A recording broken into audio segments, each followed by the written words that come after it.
সুপ্রিয় দর্শক, স্বাগত জানাচ্ছি আজকের সম্পাদকীয়তে। আমি জিন্নাত রাজস্বা। নির্বাচন কমিশনের সামনে বড় চ্যালেঞ্জ গ্রহণযোগ্য ও সুষ্ঠু নির্বাচন অনুষ্ঠান। সেই চ্যালেঞ্জ মোকাবিলায় রাজনৈতিক দলগুলোর সঙ্গে সংলাপ করছে ইসি। প্রস্তাব আসছে দলগুলোর কাছ থেকে। জামায়াতে ইসলামের দাবি ডিসি-এসপিদের লটারির মাধ্যমে বদলি করতে হবে। বিএনপির কথা রিটার্নিং অফিসার হোক ইসি থেকে। এনসিপি বলছে আচরণবিধি অনুযায়ী পোস্টারে দলীয় প্রধান ও প্রার্থীর ছবির বাইরে কারো ছবি সংযোজনের সুযোগ নেই। বিধান বাস্তবায়ন ইসির সামনে একটি পরীক্ষা। বিএনপি নেতা ডক্টর মঈন খান নির্বাচনে ধর্মের ব্যবহারে আপত্তি জানিয়েছেন। প্রশাসন ইসির নির্দেশে চলার কথা থাকলেও কতটা কার্যকর হবে এই আইনি বিধান? ভোটার, রাজনৈতিক দল, নির্বাচন কমিশন, প্রশাসন ও নিরাপত্তায় নিয়োজিত বাহিনীর দায়দায়িত্ব নিয়েও কথা হচ্ছে রাজনৈতিক মহলে। প্রাসঙ্গিক বিষয় নিয়ে আজকের সম্পাদকীয় নির্বাচন কমিশনের পরীক্ষা। আর এসব নিয়ে কথা বলতে আমাদের সঙ্গে স্টুডিওতে উপস্থিত আছেন নীলোফার চৌধুরী মনি, স্বনির্ভর বিষয়ক সহ সম্পাদক বিএনপি, এবং আরো উপস্থিত আছেন মাওলানা আহমদ আলী কাশিমি, নায়েবে আমির খেলাফত মজলিস। দর্শক, আপনারাও এই আলোচনায় অংশ নিতে পারেন। এজন্য আপনাদের ফোন করতে হবে টেলিভিশনে দেখানো নম্বরে। এছাড়া ফেসবুকের মাধ্যমেও আপনাদের মন্তব্য পাঠাতে পারেন। আলোচনা শুরুর আগে জেনে নেব এখনকার প্রধান শিরোনামগুলো। ইসি থেকে রিটার্নিং অফিসার চায় বিএনপি। লটারিতে বদলি দাবি জামায়াতের। আচরণ বিধি মানানোর সক্ষমতা নিয়ে প্রশ্ন এনসিপির। বাস্তবতা মেনে ভোটের প্রস্তুতি কমিশনের। ফেব্রুয়ারি নির্বাচন উৎসবমুখর করতে সেনাবাহিনীর সহযোগিতা চান প্রধান উপদেষ্টা ডক্টর ইউনূস। জুলাই অভ্যুত্থানে সশস্ত্র বাহিনীর ভূমিকার প্রশংসা।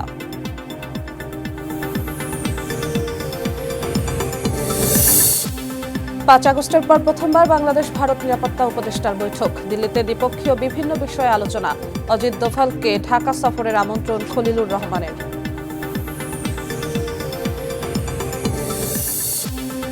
ওসি সায়েদের নির্দেশে আশুলিয়ায় 6 জনকে গুলি করেন বিশ্বজিৎ সহ কয়েকজন পুলিশ। হত্যার পর পেট্রোল ঢেলে পুড়িয়ে দেওয়া হয় লাশ।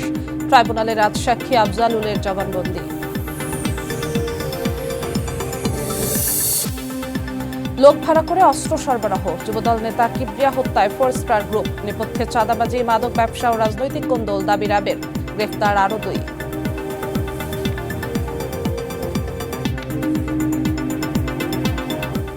দর্শক, দেখছিলাম প্রধান শিরোনামগুলো, যাচ্ছে আলোচনায়। আপনাদের দুজনকে আরো একবার স্বাগত আজকের সম্পাদকীয়। নীলোফার চৌধুরী মনি, আপনাকে দিয়ে শুরু করতে চাই। ইসি নির্বাচনকে সামনে রেখে সব দলগুলোর সঙ্গে সংলাপে বসছে। আজকেও বেশ কয়েকটি দলের সাথে সংলাপে বসেছে। বিএনপির পক্ষ থেকে বলা হয়েছে, বিএনপি নেতা মঈন খান বলেছেন ইসিকে উদ্দেশ্য করে যে একবার সাহস করে এই সিদ্ধান্ত আপনারা নেন যেন রিটার্নিং অফিসার আপনাদের নির্বাচন কমিশন থেকে থাকবে, অ্যাসিস্ট্যান্ট রিটার্নিং অফিসারও আপনাদের নির্বাচন কমিশনের ডেডিকেটেড লোকেরা হবেন।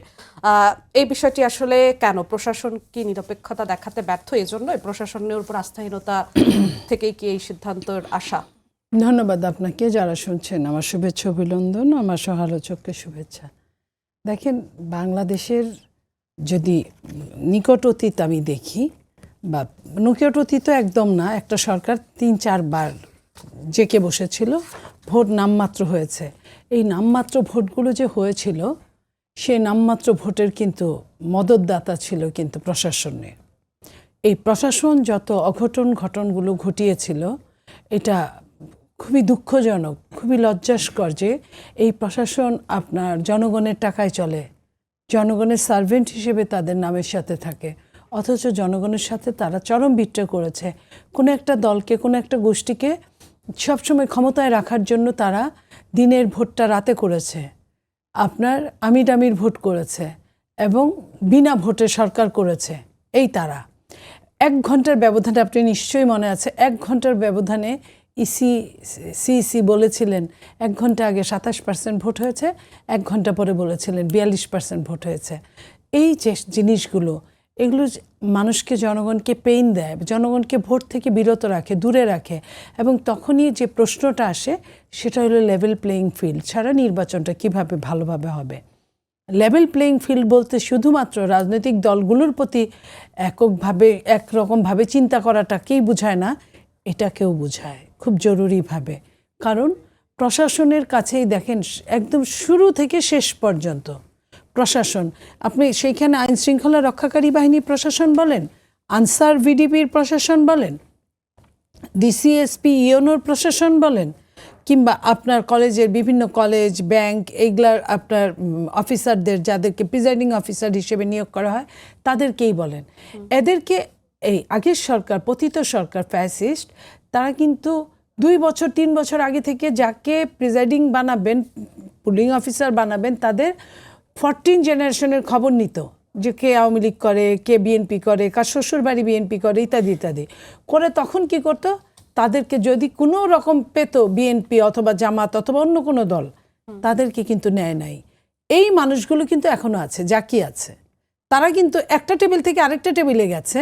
কিন্তু প্রশাসনের, কারণ আওয়ামী লীগের 15.5 বছরে প্রায় 10,30,000 আপনার নিয়োগ হয়েছে, নিয়োগ বা আপনার এরা বিভিন্ন জায়গা থেকে বিএনপির আছে। নির্বাচন কমিশনের উপর আস্থা কতটা আছে? নির্বাচন কমিশন তো এখনো ইলেকশন করে না, এই নতুন নির্বাচন কমিশন এখনো বলা যাচ্ছে না যে কতটুকু। আমরা আসলে বৃক্ষ তোমার নাম কি ফলেই পরিচয়, এই মুহূর্তে তাদেরকে তাদের এই কর্মকাণ্ডের উপর এখনো তাদের কর্মকাণ্ড শুরু হয় নাই। যেদিন থেকে আপনার তফসিল ঘোষণা হবে, তাদের কর্মকাণ্ডগুলো চাক্ষুষ আমরা দেখতে পাবো। এবং সেটার এখন পর্যন্ত নির্বাচন কমিশনের যেটা বলার কথা ছিল, যে সরকার যে এই যেটা তফসিল ঘোষণার পরে নির্বাচন কমিশন প্রশাসনের চেঞ্জ করবে, হ্যাঁ, ডিসিএসপি চেঞ্জ করার কথা, সেটা এখনই হচ্ছে যেটা, সেটা কি আবার 15 দিন পর আরেকবার রিশাবলিং হবে, আবার চেঞ্জ হবে? আমি জানি না। এই কথাটা যদি ইসি বলতেন, আমরা মনে করতাম এখানে ট্রান্সপারেন্সির একটা অপশন আছে, কিন্তু আমরা সেটা দেখতে পাচ্ছি না। তো আমরা আরও কিছুদিন দেখব, আমরা তাদের তফসিল পর্যন্ত দেখব যে তারা কি বলে, কি করে, এবং বলা এবং করাটা কতটা তাদের মধ্যে সামঞ্জস্য আছে। এবং তারা, বিএনপি একটা বড় দল, তাদের কথা মতো বিএনপি তো অন্যায় কিছু বলে নাই, বলেছে যে প্রশাসন থেকে না দিয়ে ইসি থেকে যেন আপনার এই অফিসারগুলোকে, রিটার্নিং অফিসারগুলোকে দেওয়া হয়। যেটা ডিসি থাকতো সেটা যদি অন্য কেউ হয়, ক্ষতি তো হওয়ার কথা না। তো সেই জায়গায় আমরা দেখবো যে তারা কি ভূমিকায় এখন অবতীর্ণ হয়। তারা শুনেছেন, কিছু বলেন নাই। মাওলানা আহমদ আলী কাশেমি, আপনার কাছে আসতে চাই এই প্রসঙ্গে। এই প্রশ্নের উত্তরটা একটু আপনার কাছে চাই যে বিএনপি যেমন বলেছেন যে রিটার্নিং অফিসার যেন নির্বাচন কমিশন থেকেই হয়, প্রশাসন থেকে নয়।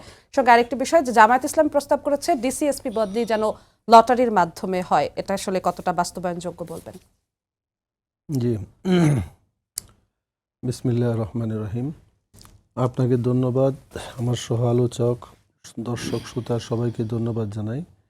আপনি আলোচনা যেভাবে শুরু করছেন, আমাদের মনি আপা যে কথা বলছেন, এখানে খুবই একটা দ্বিমত করার কথা না এখানে। কারণ এখানে একটা সুষ্ঠু, নিরপেক্ষ, গ্রহণযোগ্য নির্বাচন করার জন্য মানে ইসির যেমন ভূমিকা, তেমনিভাবে বর্তমান যে সরকারের অধীনে তারা আছে, সরকারের ভূমিকাও খুব বেশি। হ্যাঁ, সরকার তাকে কিভাবে কতটুক শক্ত রাখবে। আমরা বিগত দিনে দেখছি, মনে করেন ইসি মাজা সোজা ছিল না, এবং সে সোজা হয়ে দাঁড়াইতে পারেনি। এবং যেইভাবে যেই রেজাল্ট, মনিয়াপা যেটা বললো না, যে 20 থেকে 27 থেকে 42 হয়ে গেল, হ্যাঁ, পার্সেন্টেজ, ভোটের পার্সেন্টেজ, এগুলো কিভাবে হলো? এগুলো তাদেরকে যেভাবে ইশারা করছে, মানে জনগণ যতই বুঝুক, কিন্তু একটা নির্বাচন এরকম দেখাইতে হবে যে এত পার্সেন্ট ভোট কাস্ট হয়েছে, এটা তারা করছে। সুতরাং আমাদের দেশে তো মনে করেন বিগত 3টে নির্বাচনের কারণে এমন কিছু নির্বাচন কমিশন দেখছি এবং ইসি দেখছি যাদের প্রতি আমাদের আস্থা নাই। এখন আসলে সবচেয়ে বড় দুঃখজনক কথা হলো যে টেবিল থেকে টেবিল আমরা পাল্টাইবার পরেও লোক কিন্তু ওই মার্কা লোকেই থেকে যায়। কারণ বিগত দিন প্রশাসনের যেই লোকগুলাকে নিয়োগ দিয়েছে, যেহেতু 10,30,000 মতো লোক যে প্রশাসন নিয়োগ দিয়েছে এই এর আমলে। আর মনিয়াপা খুব সুন্দর বলছেন যে প্রত্যেকটা লোকের মানে মানে তার বডি মানে তাকে তার বংশের পরিচয়, কোনো দিক দিয়া মানে অ্যান্টি আওয়ামী লীগের কোনো গন্ধ বাতাস, মানে এগুলো যদি পাওয়া গেছে, তাকে কিন্তু আর তাদেরকে নিয়োগ দেওয়া হয়নি। তাহলে সুতরাং এই ধরনের মানে আওয়ামী গুলামদেরকে কিন্তু তারা বিগত দিন নিয়োগ দিছে। এখন ওরা যদি তাদের, এবং এখন বলতে পারেন যে এদেরকে তো আর হুট করে বাদ দেওয়া যাবে না। এরা প্রশাসনের বিভিন্ন দায়িত্বে আছে, এক টেবিল থেকে আরেক টেবিলে গেছে, কিন্তু তাদের গলায় একটা দড়ি এমন থাকতে হবে যে উল্টাপাল্টা করার কোনো সুযোগ নাই। সে দড়িটা ধরে রাখবে কে? ইসি রাখবে। ইসি রাখবে এবং ইসিকে ধরে রাখবে, মানে এই বর্তমান সরকার, যে সরকারের অধীনে এখন নির্বাচন হচ্ছে, এইটা যদি না করে, তাহলে আরেকটা হইল যে কোনো রকমের পক্ষপাতমূলক নির্বাচন, মানে আমরা চাই যে বেঞ্চের, মানে আমাদের দেশে অনেকেই পাস্ট হয়েছে, আমি চাই না যে 3 নম্বর যে হয়েছে সে 1 নম্বর হইতে পারবে না, এটা তো কোনো জায়গায় লেখা নাই যে সে জনগণ যে কোনো সময় যে কাউকে 1 নম্বরে নিয়ে আসতে পারে।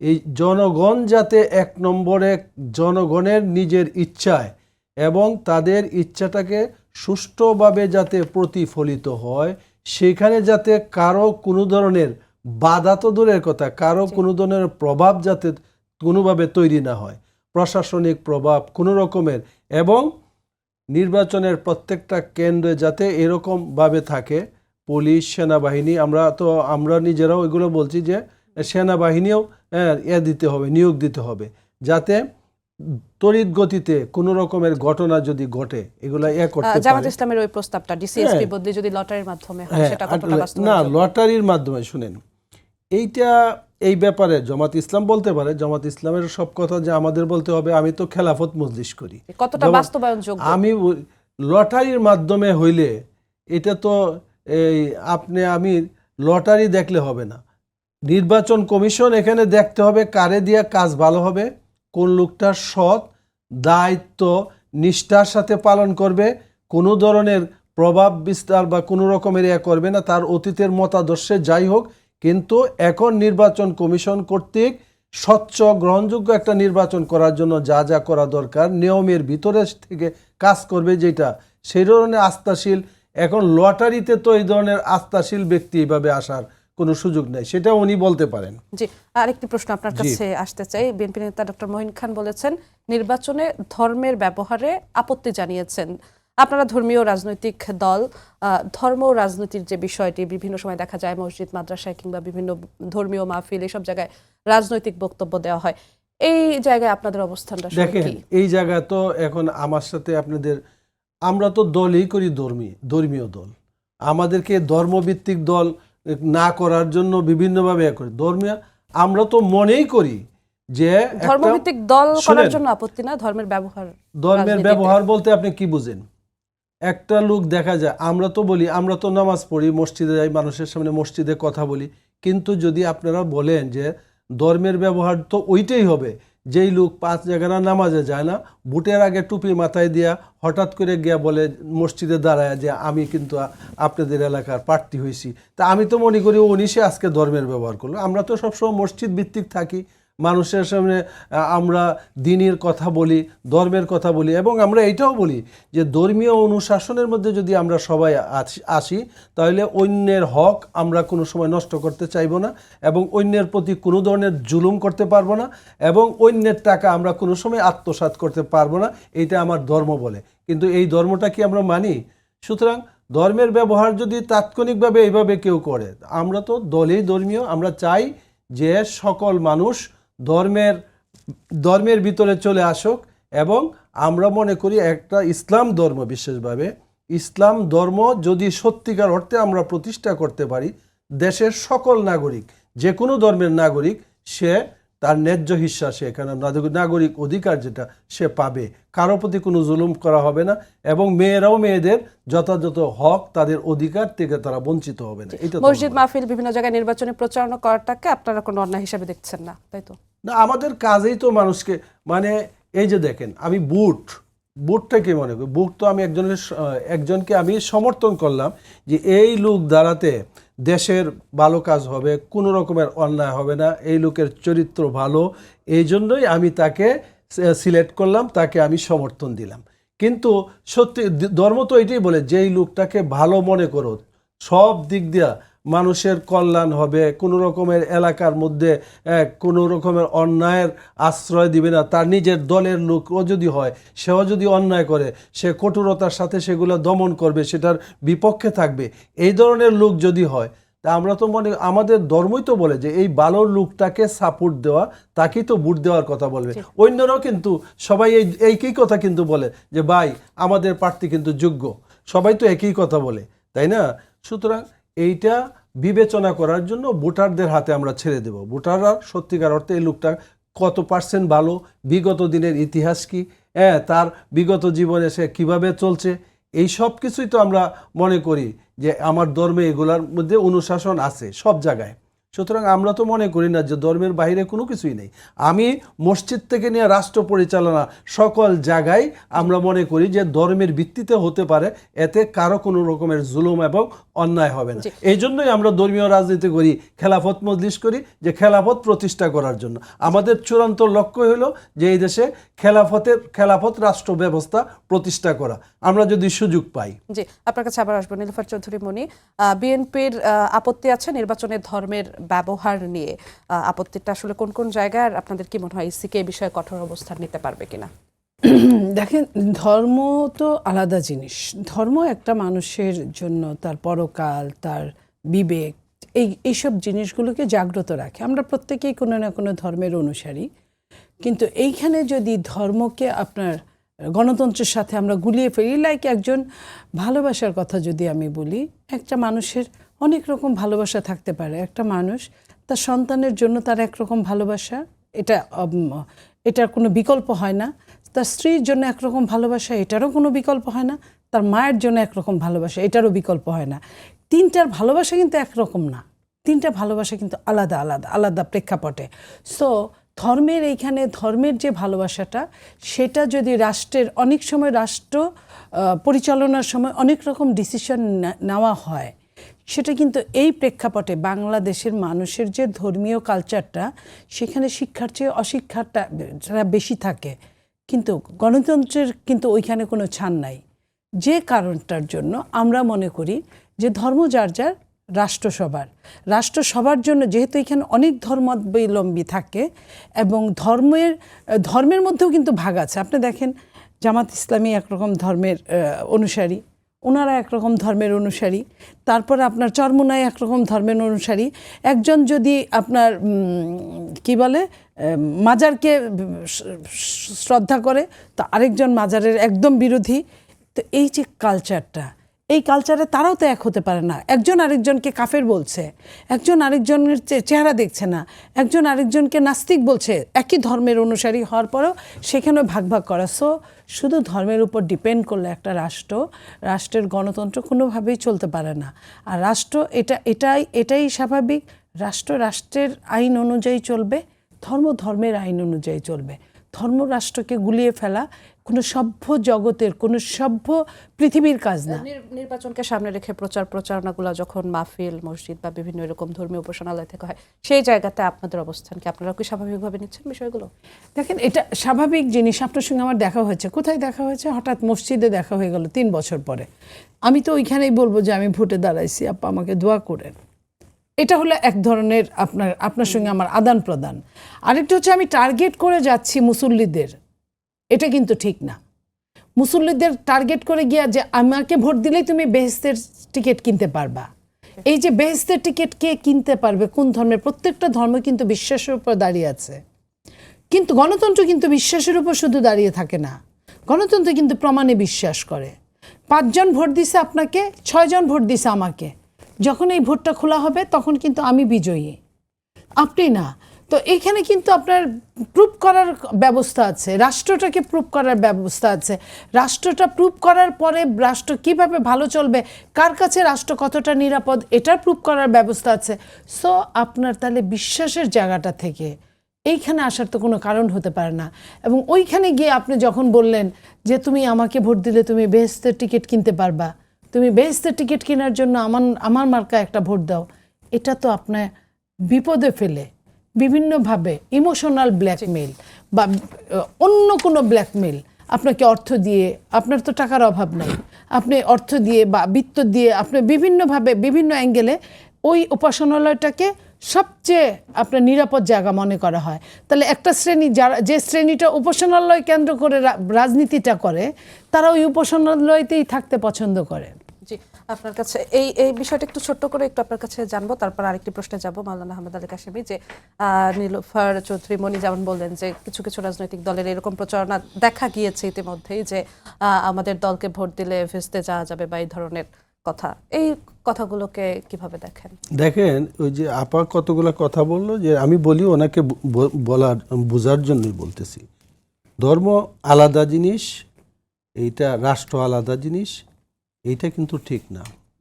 ধর্ম, আমাদের ইসলাম ধর্মে রাসূলুল্লাহ সাল্লাল্লাহু আলাইহি ওয়াসাল্লাম মদিনাতে আসার পর তিনি কিন্তু এখানে ইসলামী রাষ্ট্র ব্যবস্থা উনি প্রতিষ্ঠা করছেন, এবং ওনার জীবদ্দশার পরে হজরতে আবু বকর, উমর, আলী, উসমান এরাও কিন্তু খলিফা ছিলেন। ইসলামী সুশাসনের ব্যবস্থা ছিল। সেই রাষ্ট্রে ইহুদিরাও বসবাস করছে। বিধর্মীরা যে বসবাস করে নাই এরকম না, সবাই বসবাস করছে। আর ধর্মের জায়গাটা দেখেন, আপনারা হয়তো না জানার কারণে এটা বলছেন, উনি অনেক জানেন কিন্তু সব ব্যাপারে যে সবই জানতে হবে এরকম।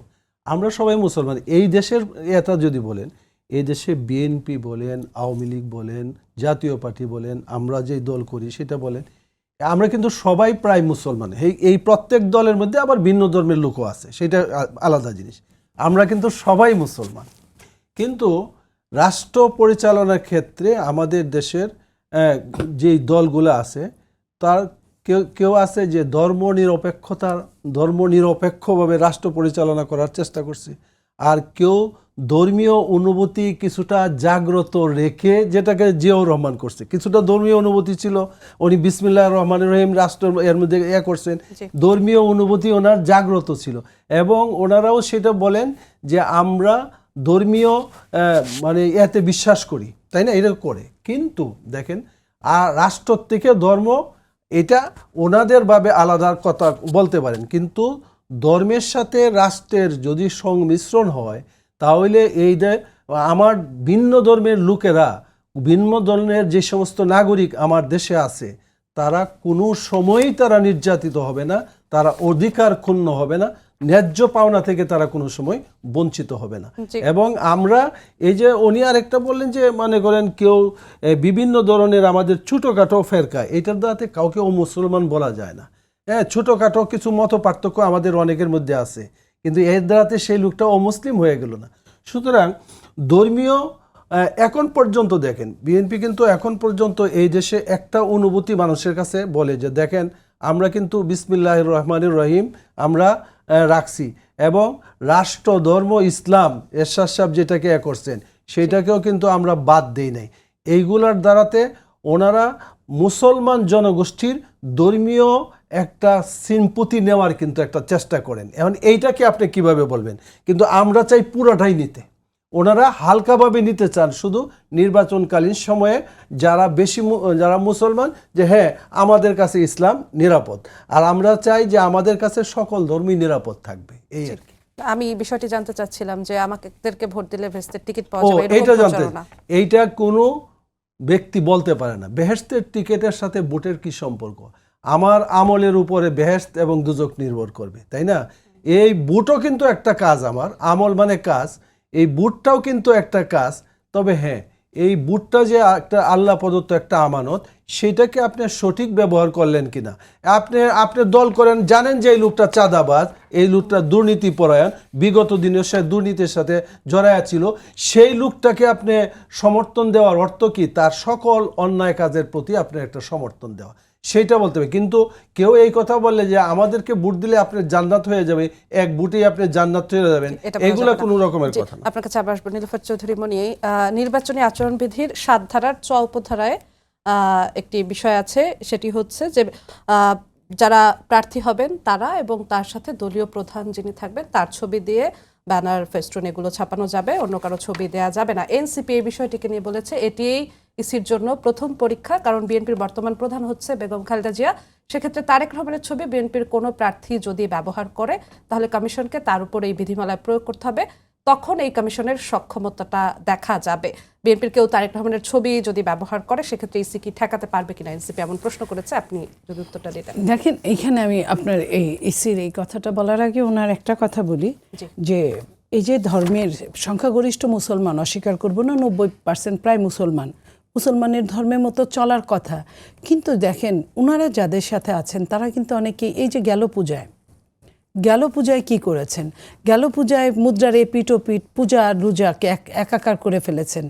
আমরা হুজুরদের দেখেছি গীতা পাঠ করতে, আপনার পূজা মণ্ডপে উঠে গীতা পাঠ করতে, এই জিনিসগুলো শুধুমাত্র একটা ভোটের জন্য এতটা তার নিজের জায়গা, নিজের গঠনতন্ত্রের বিরুদ্ধে গিয়ে অবস্থান করে তারা শুধু বেহেশতের টিকিট, দোজখের টিকিটই তারা বিক্রি করে না, সঙ্গে সঙ্গে কিন্তু তারা অন্য ধর্মের এই জিনিসগুলো করে। তখনই কিন্তু ধর্মটাকে ছোট করে ফেলা হয়। কারণ এইখানে কিন্তু এটা বাধ্যবাধকতা বলে নাই কারোর সঙ্গে কারো তুলনা করা, একটা মূর্তির সাথে আরেকটা আপনার একত্ববাদের সাথে তুলনা করলে তাকে কি বলে, ইসলাম তাকে কি বলে, আমি এটা শুধু উনার কাছে, উনি হুজুর মানুষ, আমি জানতে চাই। এটা গেল। আর আপনি যে প্রশ্নটা করলেন, আমাদের নেত্রী, বাংলাদেশের এভরিবডি নোজ যে দেশনেত্রী বেগম খালেদা যে অসুস্থ, উনি কাজ করতে পারেন না আগের মতো। এই ফ্যাসিস্ট সরকার তাকে একদম মৃত্যুর ঘরে নিয়ে গিয়েছে। 6বার উনি মৃত্যুর ঘর থেকে ফিরে এসেছেন। এখন উনার জায়গায় আপনি জানেন যে তারেক রহমান সাহেবের নামের সাথে ভারপ্রাপ্ত চেয়ারম্যান লেখা আছে, এটা কিন্তু দলেরই দেওয়া। তাহলে দল এখন কিন্তু দেশনেত্রী বেগম খালেদা জিয়া দলের কাজ করছে না, ওনার নামটা আছে। আমরা ওনার নামের উপর শ্রদ্ধাশীল, আমরা যতদিন উনি থাকবে আমরা এই নামের উপর শ্রদ্ধাশীল থাকব। এখন আমার কাজ করছে যে আমি তাকেই সারাক্ষণ পাচ্ছি, তাকে যেভাবেই পাচ্ছি, যেভাবেই চাচ্ছি আমি পাচ্ছি। তো আমি আমার দলের আমি হিসাব করব, ঠিক করব যে কোন ছবিটা দেওয়া যায়। যেমন আমরা 3টা ছবি দেই। একজন এই দলের প্রতিষ্ঠাতা, উনি পৃথিবী ছেড়ে চলে গেছেন, শহীদ প্রেসিডেন্ট জিয়াউর রহমান। তারপরে বর্তমান চেয়ারম্যান যিনি খালেদা জিয়া চেয়ারপারসন, ওনার ছবিটা দেই। এবং যিনি কাজ করছেন, যিনি ভারপ্রাপ্ত চেয়ারম্যান, তো এই যে ছবিটা দিচ্ছি, এতে কিন্তু জায়গা বেশি নিচ্ছে না। যতটুকু জায়গা নেওয়ার আমি ততটুকুর মধ্যে, ইসি যদি ওইটা ঠিক করে দেয়, আমি এখানে কাউকে ছেড়ে কাউকে আমি ছোট বড় করতে পারি না। তারপরেও যদি বলে যে না একটা ছবি থাকবে, সেখানে একটা ছবি যে দলের আমার কাজ করে, হয়তো দল ওইটাই ডিসিশন নিবে। দলীয় প্রধান তো এখনো বেগম খালেদা জিয়া কিনা? এখনো দলীয় প্রধান উনি, কিন্তু উনি ওনার অবর্তমানে যিনি কাজ করছেন উনি অসুস্থ, উনি এই মুহূর্তে সুস্থ না, উনি আমার কোনো কাজের জবাব দিতে পারছেন না। সাথে সাথে আমি ওনাকে পাচ্ছি না, যাকে আমি পাচ্ছি আমি তার কথা বলছি, ওনাকে কোনো অসম্মান করে না, আমি ওনাকে রেখেই চাচ্ছি। তারপরেও যদি আমি ইসির প্রতি সম্মান এবং অন্য আপনার দলগুলোর প্রতিও আমি সম্মান দেখাই, সেখানে আমি বলছি যিনি আমার কাজ করে আমি তাকে রাখতে চাইলে, আমার দল তাকে রাখতে চাইলে, অন্য কেউ তো এটা বলতে পারে না। তারেক রহমান, তাদের এত ভীতির কারণটা কেন? আমি খালেদা জিয়া থাকবেন না তারেক রহমান থাকবেন, না খালেদা জিয়া তারেক রহমান দুজনেই থাকবেন, এটা তো দল ডিসিশন নেবে, বিএনপির ডিসিশন নেবে, এটা আমরা ডিসিশন নিব, তাদের তো এটা ডিসিশন নেওয়ার কথা না। ইসির নিয়ম বিধিমালা ভঙ্গ হলে সেক্ষেত্রে কি হবে? এখানে তো বিধিমালার মধ্যে পড়ে, আপনার ধরেন আপনি একজন অসুস্থ, কিন্তু আমরা তার পত্রটা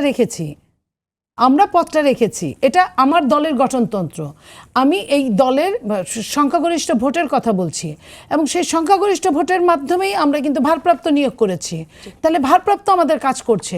এখন আপনি যদি বলেন যে না একজন, যে কোনো একজন সব দলের জন্য প্রযোজ্য, সেটা আমরা ঠিক করব কোন একজন থাকবে, সেটা তো অন্য দল বলে দিবে না, আমরা এখানে ঠিক করব। এখন তো আমি সামনে ইলেকশন, আমি তো সম্মেলন করব না আরেকটা, আর সম্মেলন করে আমি কাকে ছোট করব, কারে করব না, কাকে রাখবো না, এটা আমাদের ব্যাপার। মাওলানা আহমদ আলী কাশেমি, আপনার কাছে নীলুফার চৌধুরী মনির যে প্রশ্নটি, সেই প্রশ্নটির উত্তর দিবেন। সেই সঙ্গে আমি একটু যোগ করতে চাই, 5 দফা দাবিতে 7টি বিভাগীয় শহরে সমাবেশ করবে বাংলাদেশ জামায়াত ইসলামী সহ সমমনা 8 দল, সেখানে আপনারাও একটি দল।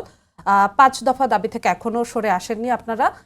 সেই সাথে জাতীয় নির্বাচনের প্রস্তুতিও চলছে, আবার একই সাথে এই 5 দফা দাবি আদায়ের আন্দোলনও চলছে। সেই একই সাথে দুটি জিনিস চালিয়ে যাওয়ার ঘোষণা দেওয়া হয়েছে।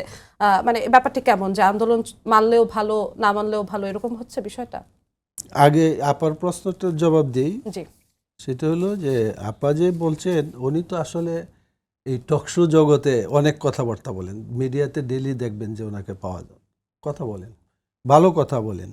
এই জন্য দেখেন এই পূজা রোজা মুর্দারে পিট ও পিট, এটা একটা দলের একজন নেতা যে এলাকার নির্বাচন করতেছেন তিনি বলছেন, এটা কোনো দলীয় বক্তব্য না।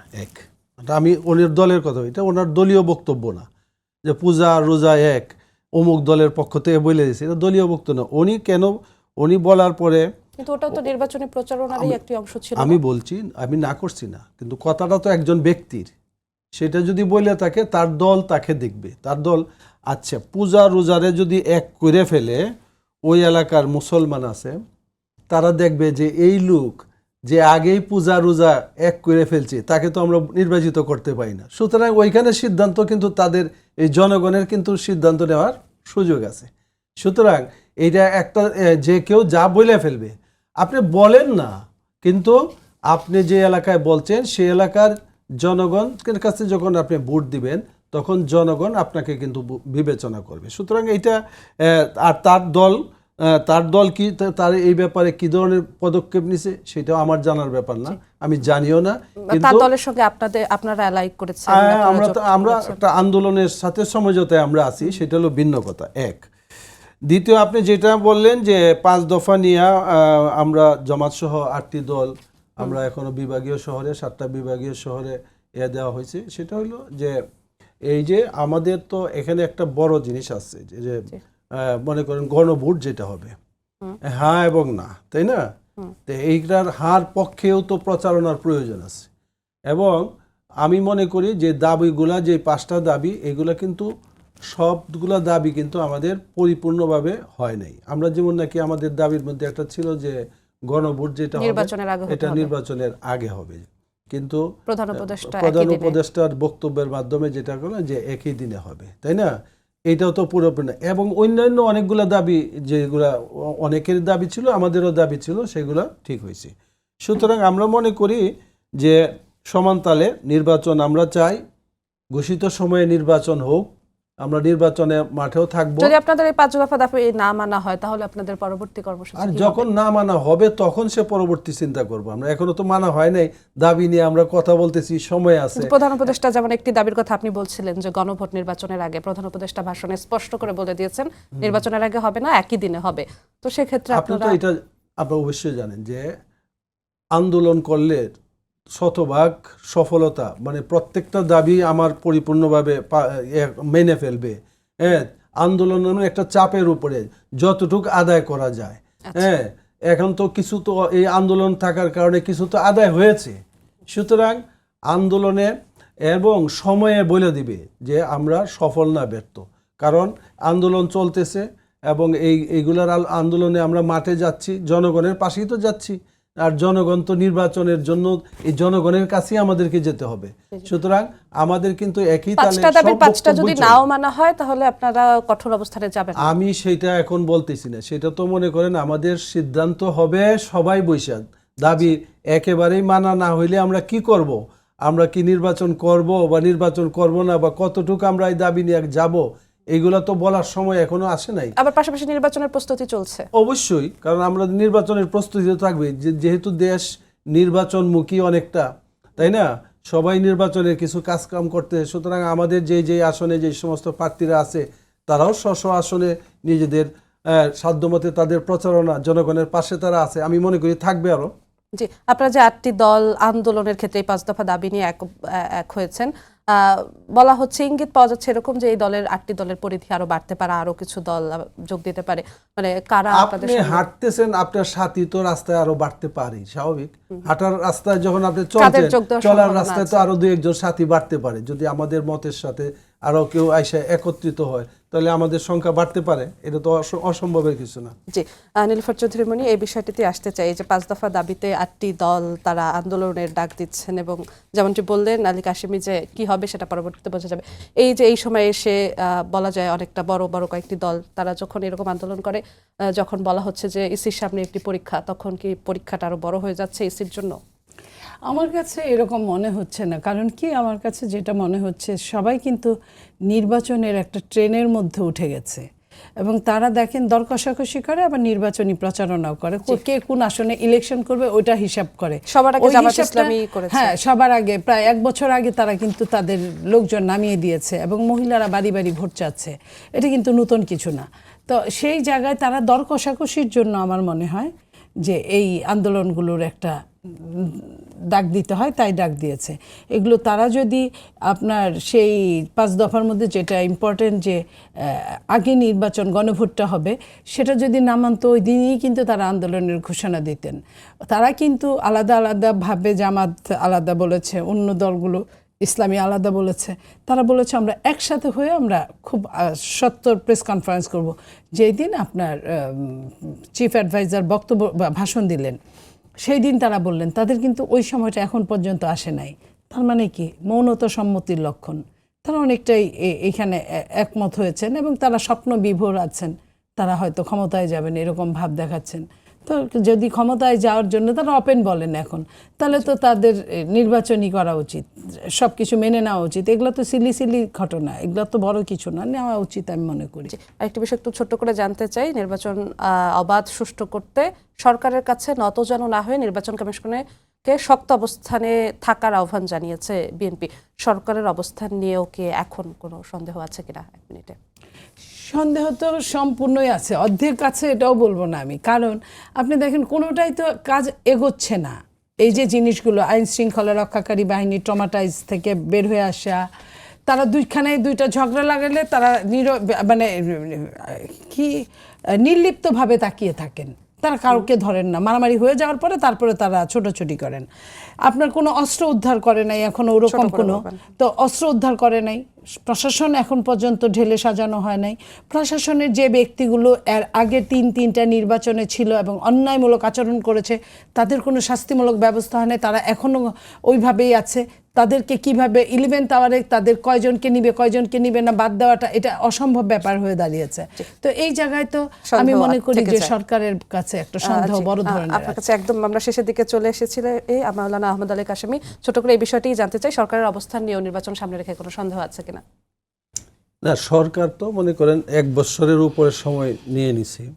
তো এখন আমরা সন্দেহ করতে চাই না, কারণ সন্দেহ, আমরা চাই যে সরকার বাকি সময়টা একটা সুষ্ঠু নির্বাচন এবং যে সমস্ত আমাদের দাবি দাবা আছে এটা সহ একটা সুষ্ঠু নির্বাচন করে সরকারের বিদায় হোক, দেশে একটা গণতান্ত্রিক সরকার প্রতিষ্ঠিত হোক, দেশের স্থিতিশীলতা আসুক এবং জনগণের বহুত দিন যাবৎ জনগণের অভিপ্রায় জনগণ ব্যক্ত করতেছেন, জনগণ থেকে নির্বাচিত একটা সরকার হোক। এবং এই সরকারকে আরেকটা কথা বলতে চাই, বড় দল আর ছোট দল মাথায় না নিয়ে জনগণ যেই দলকে বড় বানায় সেই দলকে প্রতিষ্ঠিত যাতে করার সুযোগ দেওয়া হয়, এটা সরকার করুক। সরকার কি এমন কোনো কাজ করছে আপনাদের চোখে পড়ছে? বড় দল অবশ্যই কিছু না কিছু তো চোখে পড়ছে। সরকার লন্ডনের আলোচনার পরেই কিন্তু ওনার নির্বাচনের একটা ডেট দিছে, মানুষের এই জন্য একটা সন্দেহ আসতেই পারে।